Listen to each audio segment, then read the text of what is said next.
નમસ્કાર દર્શક મિત્રો, આપણે નિહાળીશું સિટી લાઈવ ન્યૂઝ ચેનલમાં આજના મુખ્ય સમાચારો। મતદાન જાગૃતિ માટે રેલી યોજાઈ। ઔડા દ્વારા મણિપુરની 3 સ્કીમ સીલ કરવામાં આવી। નાગિનના કલાકારો અમદાવાદની મુલાકાતે।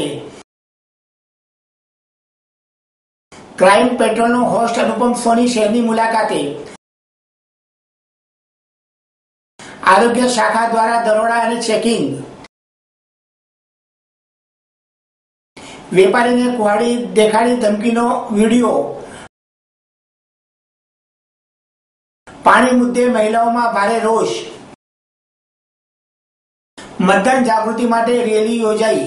ભરૂચ જિલ્લામાં આગામી તારીખ 29મી નવેમ્બરના રોજ ભરૂચ, અંકલેશ્વર, જંબુસર નગરપાલિકા તેમજ તાલુકા પંચાયત તમામ અને જિલ્લા પંચાયતની બેઠકોની યોજનારી ચૂંટણીમાં મતદાન માટે જનજાગૃતિના ભાગરૂપે આજે ભરૂચ, અંકલેશ્વરમાં રન ફોર વોટ જાગૃતિ રેલીનું આયોજન સ્વીપ ટીમ દ્વારા કરવામાં આવ્યું હતું।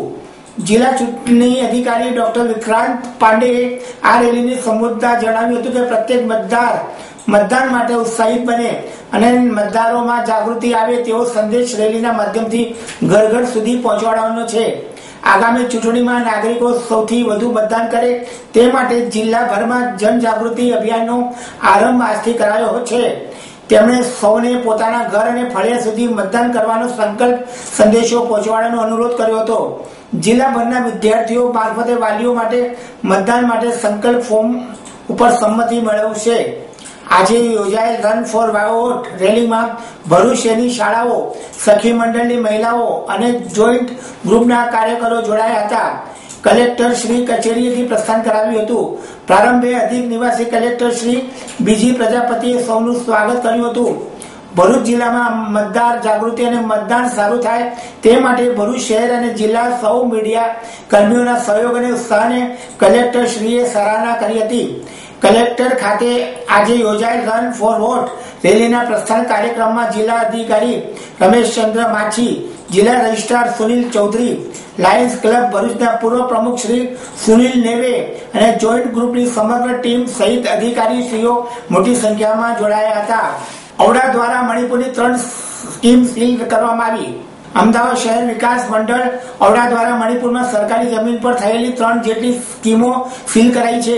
ઔડાના અધિકારીઓના જણાવ્યા અનુસાર સરકારી જમીન ઉપર બાંધવામાં આવેલી ગેરકાયદેસર સ્કીમો મકાનો ફાળવવામાં આવે નહીં તે માટે સ્કીમો સીલ કરાઈ છે। ઔડાના મણિપુર ગામે આવેલી અમદાવાદ તાલુકા પંચાયત દ્વારા મંજૂર કરાયેલી સરકારી જમીન ચાઉ કરી જઈને તેના પર ગેરકાયદેસર બાંધકામ કરાયું છે, જેમાં આશ્રય બ્લુ, આશ્રય ગ્રીન અને આશ્રય ફ્લોર નામના બિલ્ડિંગો બાંધવામાં આવ્યા હતા। આ બાબત ઔડાના ધ્યાનમાં આવતા અધિકારીઓ સતર્ક આવી ગયા હતા અને ત્યાં સ્થળ પર તપાસ કરાવી હતી। તપાસમાં જાણવા મળ્યું હતું કે જમીન સરકારની હસ્તકની છે, તેની ફાળવણી અલગ હેતુથી થઈ હતી, જે નિયમ મુજબ મંજૂર થાય તેમ નથી, જેથી કરીને બિલ્ડિંગ તોડવી પડે। જમીન અંતર્ગત કોર્ટ કેસ હોવાથી મકાનની કોઈ ફાળવણી કરવામાં આવે નહીં તે માટે હાલ તમામ બિલ્ડિંગો સીલ કરી દેવામાં આવી છે। બિલ્ડિંગો સીલ થતાં જ સમગ્ર બિલ્ડર લોબીમાં ચકચાર જવા પામી છે। આ અંગે ઔડાના એસ્ટેટ વિભાગનો સંપર્ક સાધતા અધિકારીઓએ બિલ્ડિંગ સીલ કર્યા હોવાનો સ્વીકાર કર્યો હતો। નાગિનના કલાકારો અમદાવાદની મુલાકાતે। પ્રેમ અને બદલાની ઉત્કૃષ્ટ ભાવનાઓ અવારનવાર એક જેવા મગજની વ્યક્તિઓને એક કરી દે છે। ભલે પછી સંવેદના સંપૂર્ણપણે સત્ય હોય કે ન હોય, નિર્દય બદલાને ઝળહળતા પ્રેમ સાથે આવવાના સુંદર રીતે વર્ણવતા કલર્સના તાજેતરમાં રહસ્ય રોમાંચ નાગિનનું પ્રીમિયમ 1 નવેમ્બર 2015ના રોજ હતું અને દર શનિવાર અને રવિવારે રાત્રે 8 કલાકે કલર્સ પર દર્શાવવામાં આવે છે। નાગિનના મુખ્ય પાત્રો મૌલી રાય અને અર્જુન બિજલાનીએ બાલાજી ટેલિફિલ્મ્સ તબેલામાંથી પોતાના પ્રકારની આ પહેલી વહેલી સીમિત સિરીઝ પર પોતાના માર્ગમાં આવેલી રહેલ નવા વળાંકો અને ગુમાવોની આપલે કરવા સુંદર શહેર અમદાવાદની મુલાકાત લીધી હતી। જ્યારે સામે આવ્યા ત્યારે તેઓ ભલે પછી તે પ્રેમ અને ધર્મને વખોડનારા રિતિક રાયજા, અર્જુન બિજલાની હોય કે પછી રિતિકની માન્યતાઓને પડકારનાર શિવાન્યા મોનીરાય હોય, નાગિને ભરપૂર પ્રતિક્રિયા પ્રાપ્ત કરી છે અને અનેક પાત્ર જોવા જેવું છે। તે છે શેષાનુ અદા ખાન, શિવાનંદના મદદ કરવા ડોળ વાળું જેનું દ્વિમુખી વ્યક્તિત્વ છે, જે પરોક્ષ રીતે એક એવો ધ્યેય સાધવાનો પ્રયાસ કરી રહેલ છે જેનો અંગે કોઈને ખબર નથી. Opening episode social media platform પર કેટલાક પ્રોત્સાહક ફીડબેક મેળવેલ હોય અને મને આશા છે કે અમારા દર્શકો અમારા શો પ્રત્યે પોતાના પ્રેમ અને ટેકો દર્શાવશે. નાગિન રાહેજા પરિવારની મુસાફરીનું નિરૂપણ કરે છે, જે કોઈ દુષ્ટ આત્મા કૃત્યોનો સામનો કરી રહેલો છે, જે તેઓ 20 વર્ષ પાછળ લઈ જાય છે. કહાની રિતિક રાહેજા જીવનને હેતુ કરી દે છે, જેના શરમમાં એક રહસ્યમય છોકરીનો શિકાર બનેલા છે. સંપૂર્ણ રાહેજા પરિવાર પોતાના મા બાપ દાદા ઘરની મુલાકાતે જાય છે, જ્યાં રિતિકના આવાસ ઊંચે ચડે છે અને આતુર તે શેષાને શિવન્યા સામે લાવીને ઉભો કરી દે છે. આ બે મહિલાઓ વચ્ચે શા માટે ઇન્ટરેક્શન જેનો ભાસ રિતિકના મગજમાં આવે છે, કેવી રીતે તેઓ રાહેજા પરિવાર સાથે જોડાયેલો છે. જાદુઈ રાજસ્થાની પાશ્ચાત્ય ભૂમિ ગોઠવવામાં આવેલા નાગિન એન્થોટિક ફિલ્મ લાઈફ અનુભવ પ્રસ્તુત કરવા નોંધપાત્ર VFX ઇફેક્ટ વડે દર્શકો માટે જોવા જેવી લાગણી છે. મજબૂત કાસ્ટ સાથે શો અન્ય સિઝન્ડ એક્ટર્સ જેવા કેમનીસ ખન્ના ને અંકુશ રાહેજા રિતિકના પિતા તરીકે, સારિકા રૈના અમૃતા રહેજા રિતિકની બહેન તરીકે, ગુંજન વાલિયા ने छाया रहेजा ऋतिकनी पितराई तरीके ने स्वामी जैन ने दिव्या रहेजा ऋतिकनी पितराई तरीके लावे छे. नमस्कार, मैं हूं अर्जुन ब्रिजलानी और welcome to Ahmedabad. Thank you so much. मैं अहमदाबाद पहली बार आ रहा हूं और मुझे बहुत अच्छा लग रहा है गुजरात आकर. और मेरे मोस्टली सारे दोस्त जो भी है वो भी सारे गुजराती हैं, तो थोड़ी बहुत गुजराती भी आती है मुझे. सब सूसे छारू छे. शो के बारे में थोड़ा, शो कैसा? शो के बारे में कहूँगा, शो का नाम है नागिन और एक मिस्टिकल थ्रिलर है. और जैसे लोगों ने मूवीज भी देखी हैं पहले नागिन के संदर्भ में, तो इस बार एकता कपूर नागिन बना रही है. तो आपको पता ही है कि जब एकता कपूर कोई शो बनाती है तो वो लार्जर देन लाइफ होता है, उनके किरदार लार्जर देन लाइफ होते हैं. और मेरे किरदार का नाम है ऋतिक और ये एक रिच बंदा है, बिजनेस टाइकून है. प्यार और रिलीजन में इतना विश्वास नहीं करता, क्योंकि उसको लगता है कि ये सारी चीज़ें से फोकस हट जाता है. लेकिन उसे सिंपल है, सिंप्लिसिटी में बहुत बिलीव करता है, डाउन टू अर्थ है और अपने फैमिली से बहुत प्यार करता है. और उसकी मुलाकात हो जाती है शिवन्या से और फिर हो जाता है उसे प्यार. ક્રાઇમ પેટ્રોલનો હોસ્ટ અનુપમ સોની શહેરની મુલાકાતે.